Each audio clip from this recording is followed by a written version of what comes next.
2026 жылы елімізде зейнетақы мен жәрдемақы өседі. Ең төменгі жалақы да көтеріледі. Бұл қарапайым халық үшін маңызды жаңалық. Алдымен лайк басып тіркеліп кетуді ұмытпаңыз, алда маңызды ақпарат.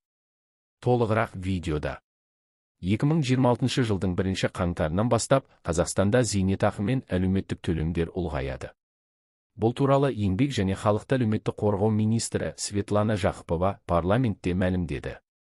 Министрдің айтуынша, келесі жылдың бюджетінде әлеуметтік төлемдерді арттыруға 622 миллиард теңгеден астам қаржы қарастырылған. Бұл өте ауқымды сома.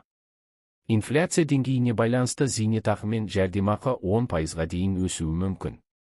Бұл өсім базалық және ынтымақты зейнетақыларға, мүгедектігі бар азаматтар мен асыраушысынан айырылған адамдарға арналған төлемдерге қатысты болады. Сонымен қатар, елімізде ең төменгі жалақы мөлшері де артады. Қазіргі таңда ол 85 мың теңге.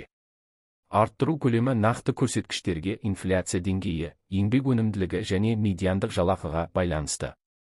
Қанша пайызға өсетіні осы жылдың соңына дейін белгілі болады. Бұл жаңалық халықтың әлеуметтік жағдайын жақсартуға бағытталған маңызды қадам. Қосымша ақпарат осы жылдың соңында жарияланады. Жаңалықтарды жіберіп алмау үшін арнамызға жазылып қойыңыз.